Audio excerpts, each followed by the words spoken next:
Mr. Herdman. My name is Ruben Marquez. This is probably your first time seeing me on video. I'm very uncomfortable on video, especially when I can see myself, and I can see myself pretty big.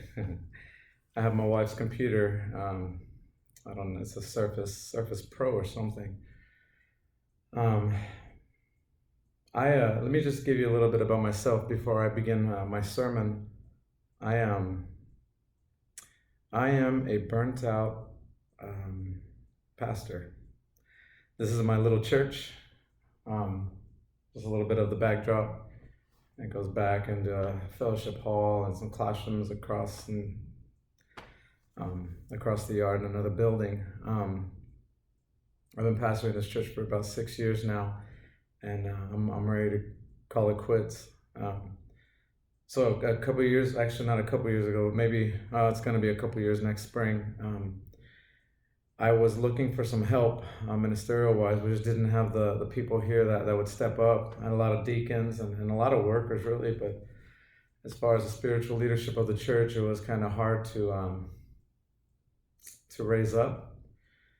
And so we notified my cousin, who's a pastor he was a pastor in Las Vegas, Nevada, and he came down and met the church. He already knew of them a little bit, and we offered him a position here.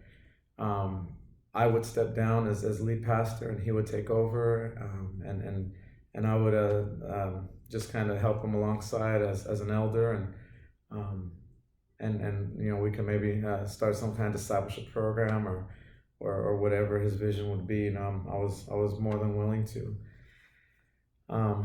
It was I think it was maybe April of 2018 last year, and we sent him the contract and a job proposal on a Tuesday, and that same week on Friday, he was diagnosed with cancer, stage 4.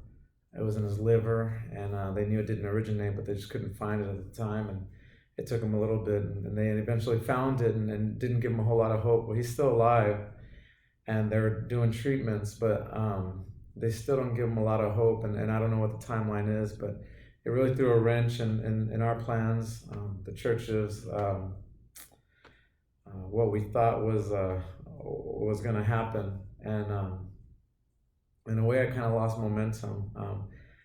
Some people left the church, and I don't want to say it's because of that, but I think it had to do with unanswered prayer, so to speak, and a couple other things happened. I even lost some of my leadership that were helping me when I first got here, and it's been really tough. And so about a year ago, I decided to really stop trying to do everything, and let God fill the positions, fill the slots, do whatever He's got to do. And so I haven't really preached a sermon in over a year now. What I did was I took these members we had, and I just thought we needed something different. I'm kind of tired, honestly. I'm kind of tired of sitting in a pew and staring at the back of somebody's head. It seems like a roundtable discussion works a whole lot better and a lot more intimate when it comes to just building relationships with people. And so we actually abandoned this place. There's a drum set back there, a bass guitar, but no guitars. There's even a mic missing in the middle because we just haven't been here. And we've been utilizing the fellowship hall, and it's funny how it works, but we've made small group out of a big group, and we've lost some because of it, and honestly, I don't want to say that I don't care. It just seems like it's been a whole lot better here lately, and so I haven't stood up. I haven't even worn this microphone. I think I'm missing the little grommet that goes on it even. There's no telling where it could be. It's been a while since I've done this. I should have utilized this time and this assignment to preach in front of the church, but I didn't take advantage of that this weekend.